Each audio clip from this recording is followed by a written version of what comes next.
The James Show Podcast. I guess it worked. We don't have any kings. So good job, protesters over the weekend. I was really worried about that.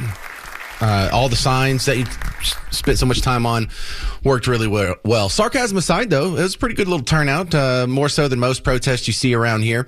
And there were a lot of them. I was expecting, in my little chat group, they were talking about the big ones that were happening in Dallas and Fort Worth and Denton and Plano. And I'm going to play you some audio from Frisco and Carrollton. And this is coming from Tony Ortiz, currentrevolt.com. He'll be our guest in the next segment. But if I could just sort of distill down all of it, because he put minutes and minutes up there. Carlos Turcios from Dallas Express was out at different protests, and I was watching a bunch of audio. And I think if I could just play one lady and not even tell you her name or where she was at, this is probably a good summary of what the generic question and answer session was at the protest this weekend. Right now, our president, our government, is targeting people of color. And so white people, non-people of color, need to stand up for them. How are they targeting them? With the ICE raids. Yeah, but those are people that are getting deported. If you're a citizen, I'm a citizen, I'm brown, I have no fear of being deported. I'm telling you, the United States is taking American citizens and putting them in concentration camps until they can be released. There are documented cases of American citizens being taken. There was one woman who was sitting in a parking lot eating her lunch, and they came up upon her, I guess just saw that she was brown, broke her window out, drug her out of the car. The whole time she's yelling, I'm an American citizen, I'm an American citizen. They still almost ripped all of her clothes off. They ripped her shirt all the way off. And took her away in handcuffs, even though she was yelling, I'm an American citizen. That's interesting. So you're telling me this woman was just casually sitting around having lunch and then they just picked her up because she was brown? Yes. That's how insane it is right now in our country. Wow. Are you not reading the news? No, I don't. I guess not. I haven't heard this. I know that What are you with? What? Current Revolt. Yeah. What are you with? Current Revolt. What do you read for news normally? Like if I were to be as informed as you, what would I read? Read The Guardian a lot. Okay. I read a lot of different. Like what else besides The Guardian? I'm telling you, I read a lot of different newspapers from various sources. I have, like I said, I'm a former Republican, so I read Republican. Leaning, right-leaning. What's an example of like a right-leaning rag here in Texas? You know what? I don't think I'm going to talk to you anymore because I feel like this is kind of a got you and you're not even listening to me. So wait, just answer the question. You said you read right-leaning rags. Which one? I don't think I'm going to talk to you anymore because you're not educated enough to hold a conversation with me at this point. Well, I just asked you a question. And I'm telling you, I don't think you're educated enough to have a conversation with me. Well, I just asked you a question. You said you read a right-leaning rag. Which ones? All right. I listened to about 30 minutes of that yesterday, between yesterday and today. I could listen to a whole lot more. God, that's just delicious here. Because you got to start to ask yourself, okay, so no kings. We don't have a king, so what are they protesting? Well, they're using this as a metaphor for authoritarianism. And then you got to think, well, they're really worried about authoritarianism. Did they go berserk during COVID? Oh, no, actually, they were pushing for all that authoritarianism. In fact, you were called a Nazi or killing grandma if you didn't go along with that authoritarianism. So, okay, so they're not really against authoritarianism. They're just against this specific brand of authoritarianism. Well, closer. It seems like they have just been trained to hate Team Red and whatever they stand for. And let's go grab a sign out there. Here is another one from Tony Ortiz, Current Revolt, talking to his new friend Jackie out at the No Kings protest in Frisco on Saturday. Now, I noticed this is my second protest I've been to. It's almost exclusively white people here. Why do you think that is? Maybe some other people are afraid to come out. You think being here in Frisco is kind of scary? It could be, yeah. I mean, I'm over 60. I'm to the point now where I no longer have a filter. They can come and get me. I don't care. Do you think minorities are just afraid to show up in Frisco at a protest? They may be, yeah. Got it. Okay. Why do you think they're afraid? I do know that in the previous protests here, they have had drones go over. They have a lot of other people taking pictures, and it unless you're an old white woman like me who has nothing else to lose, maybe it is frightening.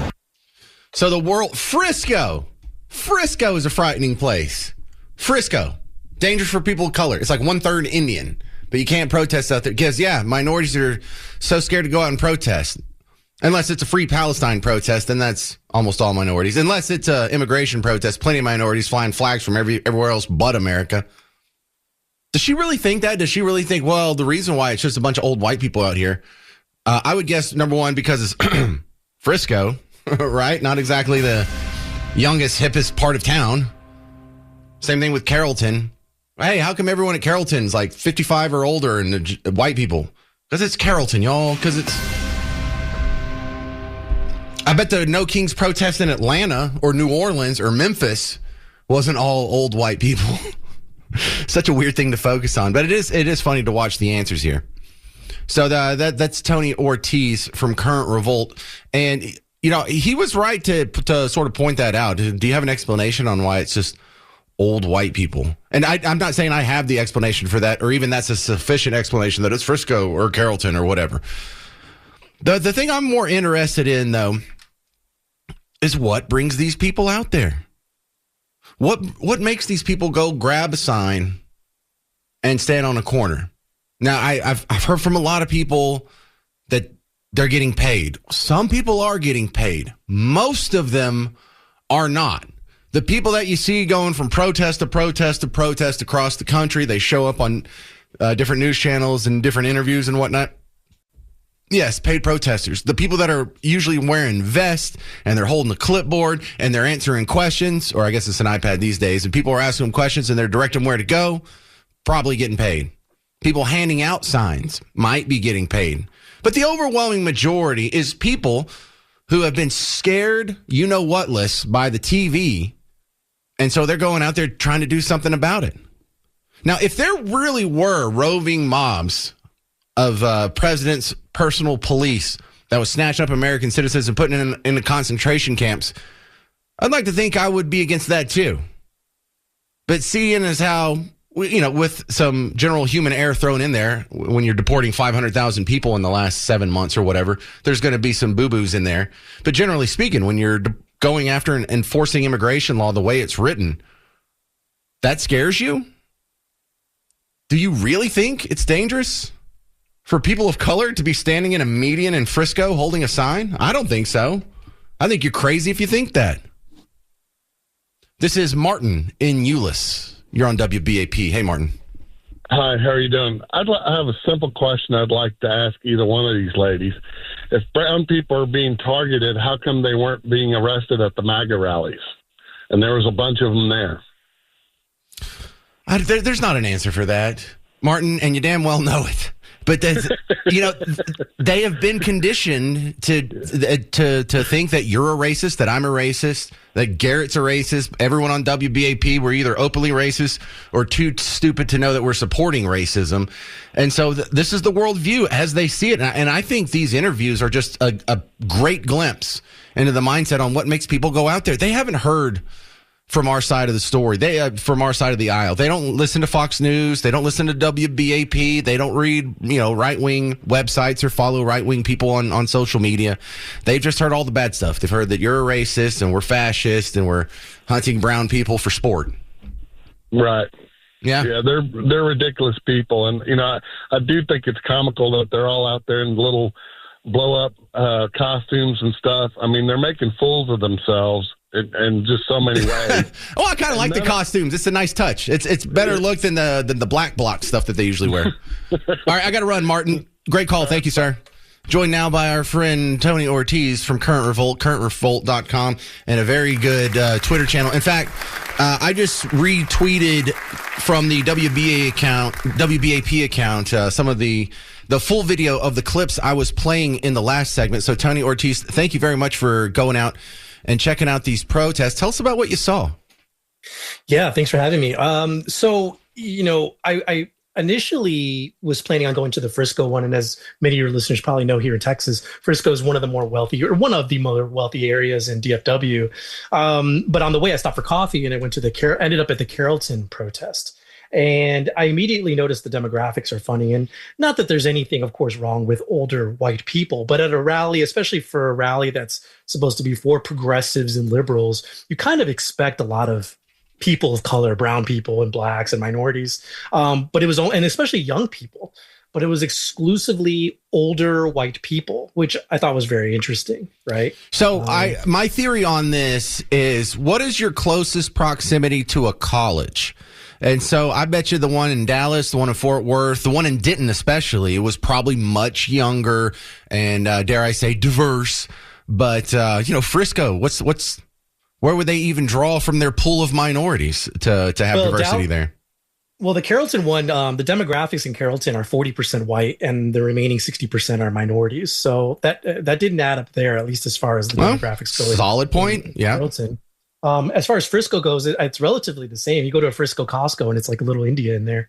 But Frisco is the same thing. It's a lot of minorities, but it was almost exclusively whites. I saw maybe 4 or 5 black people. I talked to the one Hispanic person I found the entire time there.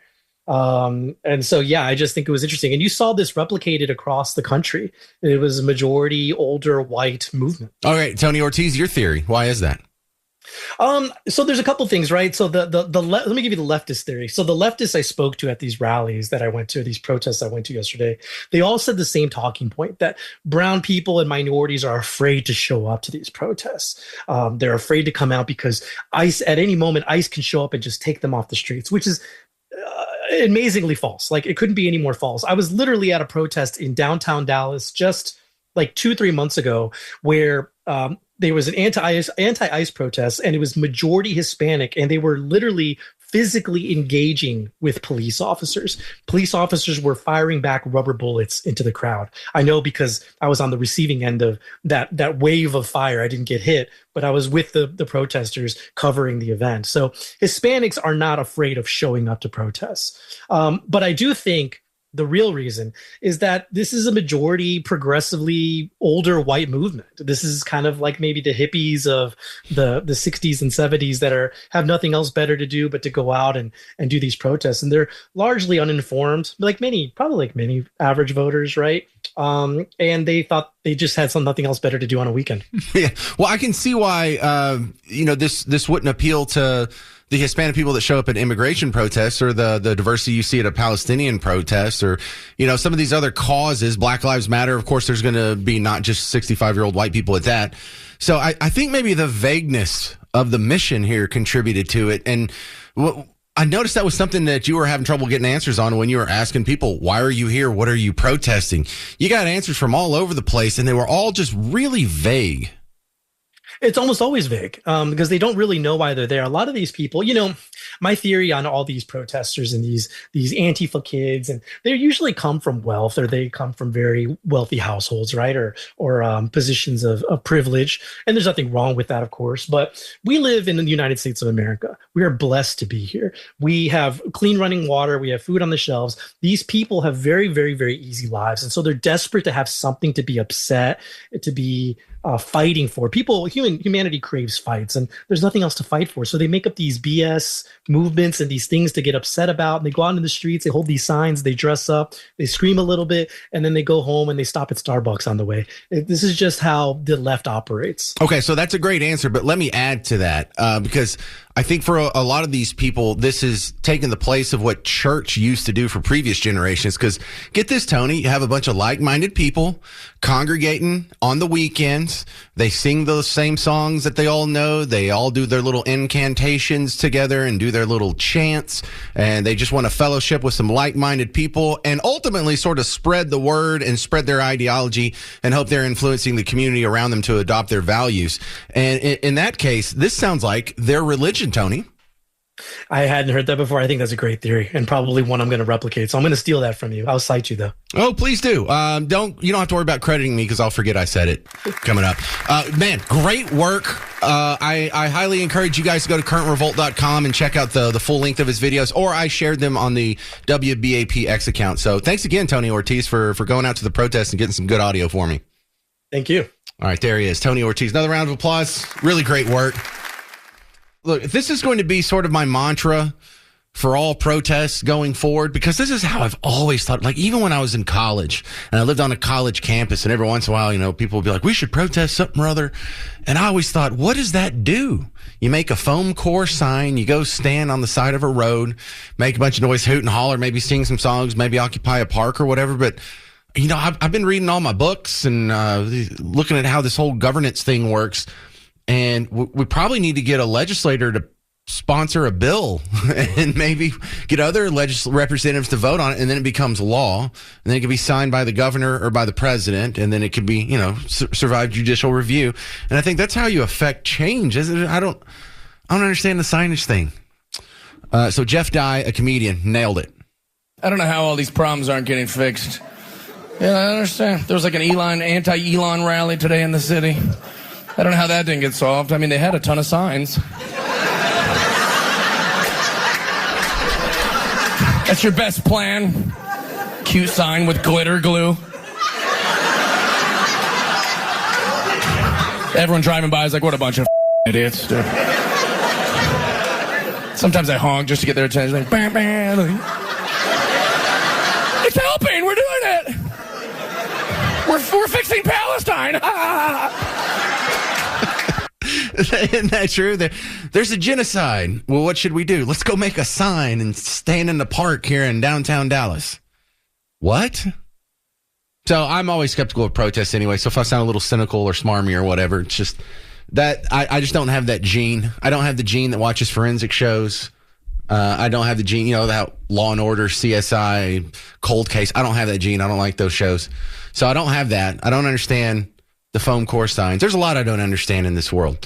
But Carlos Turcios is going to be on in the next segment. He's with Dallas Express, dallasexpress.com. And he talked to an Antifa protester that he saw yesterday. And check this guy out. He talks about sort of the whirlwind tour he's been on.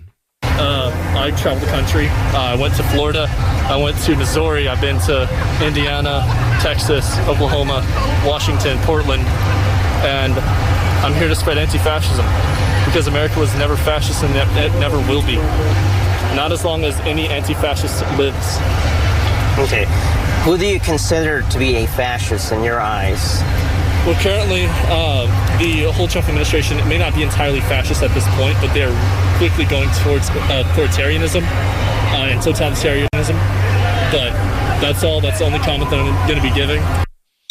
So a couple things out of that one soundbite there. You have a guy who's traveling the country. Either he's independently wealthy, like a trust fund baby, or he's getting paid. Number two, that was probably one of the better answers you've got. I mean, I know it was incredibly vague, but trying to answer the question, what are you out here for? That's pretty good. He's worried about authoritarianism. I mean, he didn't care during COVID, so I'm skeptical over whether he's really concerned about the government just snatching the reins of power and controlling what their people can and can't do at the drop of a hat, at the whims of the people in charge. But, well, at least he's against this one, and keep an eye out. I don't want any kings around here either. So what did you see at the No Kings protest? This is Al and Azel. You're on WBAP, Al. What's up? The people out there didn't even know what they were protesting for. And some of the ones that want to kill Trump and want to kill all our MAGA people, maybe we should have public hangings again. Did you call them MAGA people? Yeah, that's what they're wanting to do. They're wanting to kill all us conservatives.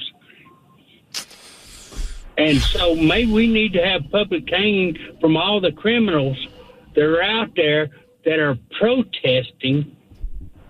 And there ain't no king. There won't a king. There is God is the only king of this world. I hear you, Al. Thank you for calling in from Azel. What did you see? 800-288-9227. Now, I think it's a little extreme. Of course, that's not the mainstream of thought on our Team Blue neighbors here in North Texas or anywhere in America. I bet you most of them don't want us to all die. And I'm sure you could find a few fringe people out there who think we all should die. And when I say fringe people, I just mean that it's far less than 50% of our friends who identify as Democrat want to see all of us dead. But some of them really do buy this stuff, like John Cusack was at the No Kings protest in Chicago. Let me squeeze this in here because this is fringe. This is your city. What do you see happening to your city right now? Everyone knows the score, right? The authoritarians divide and conquer, and they create an other, and then they pick on it, and then pick on the person and harass them, jail them, and that's all used as a distraction so they can steal as much as they can, maintain power, right? We all know history, so... We'll finish the John Cusack clip later in the show there, but did you catch that? When you wonder, like, how do these people think that? How do they have this in their head that they're surrounded by fascists and white supremacists? Well, because MSNBC tells them, their other friends in the Team Blue community tell them, their college professors told them, John Cusack tells them, their favorite movie stars from the 80s, 90s, 2000s. I mean, some people are like, John Cusack's an idiot. I'm never watching his movies again. Well, I am. I like all his movies. What am I supposed to pretend like I didn't like 16 Candles? I didn't like Empire Records. I didn't like Stand By Me. I didn't like Grosse Point Blank. These are all great movies. And so for people who are, I guess, not deep thinkers here, they have they think they have these connections with these people. And, they see this go through their social media. Oh, John Cusack, I love him. Well, John Cusack seems like a nice guy, and if he's concerned about kings or fascists or whatever, then all these other people are. That's just a confirmation bias. The real miracle is, how do you not fall for it too? Carlos Turcios from the Dallas Express was out at the No Kings protests. And Carlos, I don't know if you were listening, but in the last segment, I played one clip of you where you talked to an Antifa protester. And when I say Antifa protester, he was covered in black. He had the helmet on. He had goggles on. You couldn't see his face. And he talked about how he had been to all these other protests. So a couple of things just to start off with. That guy, he's probably getting paid, wouldn't you say? He probably is. And first, I just want to say thank you for having me on your show, James, to talk about the New Kings event that happened this past Saturday. I was there just to interview and, of course, to record what was happening and taking place. I did notice a lot of socialist students that were there. They were waving the hammer and sickle flags, but also a couple Antifa individuals. That individual was interviewed, and he did say that he has traveled across the country going to events and saying that his goal is to defeat fascism and to spread anti-fascism. He ended the interview very quickly because I guess he didn't like the fact that I was going to ask him more questions. But then he left right after, I asked him, several questions to see, like, is he there as private security? That was the other question that I asked him. And of course, he didn't provide an answer to that. So look, when we talk about the people that were out there, I'm sure most of them were not paid. But the other thing we learned about from the Antifa protester that you talked to was some of them didn't have a real good grasp on why they were even out there, Carlos. Yes, so I did interview some people, and some of them were just there because of the vibes. They were not well-informed voters, and they were just simply going just to see what was going on. But many of the people that were attending, of course, they were just there thinking that President Trump is a king, that he's an emperor, and that he's apparently a dictator. Some of them mocked the Charlie Kirk assassination that was posted on my X. And there was ultimately a major mob that was created when there was a Trump supporter there wearing a red hat, a MAGA hat. And you had, I think, 100 people just start to surround the kid. That ultimately led to assaults happening. They assaulted Alex Stein. They assaulted the kid. I was also hit. My phone fell to the ground just for simply recording. But they had a lot of anti-ICE rhetoric as well. They were dehumanizing ICE. One of the videos I posted was just a guy just saying how they're similar to the KKK. They're similar to the Gestapo and dehumanizing them. And there's been an increase in attacks against ICE officers and ICE facilities ever since President Trump took office this January. And a lot of the signs were very much against ICE. And you did have some people wear, it was very bizarre. They were wearing like inflatable animals and costumes. It was very bizarre. What they were wearing. Some of them were wearing. I thought that part was kind of cute. So when you talked about the assaults, Alex Stein got assaulted, a couple other people. Did anyone get arrested? Well, here's the thing. So Dallas police showed up, and when several of the Dallas police cars showed up, one of the organizers of the event got a bullhorn and started telling people to disperse. So they immediately left, like it was time to go. And that crowd went from, I would say, 100 to almost, I would say, 10 people. I mean, it disappeared. A lot of the people just listened to the orders to disperse, and they left. And they didn't get the individual that did hit me. But no, there were no arrests that day.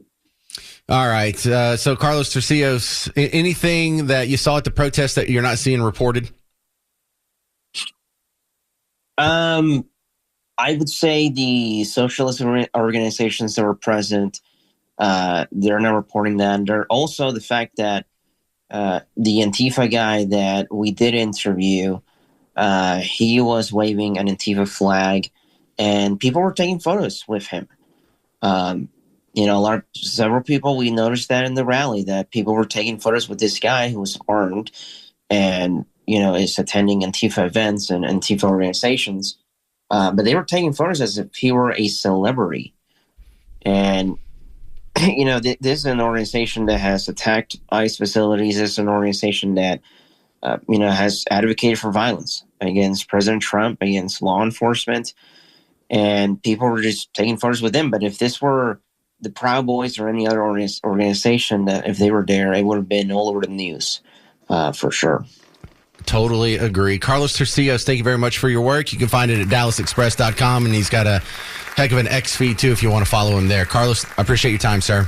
Thank you. I appreciate it. I'm James Parker on News Talk 820, 93.3 FM, WBAP. The James Show Podcast.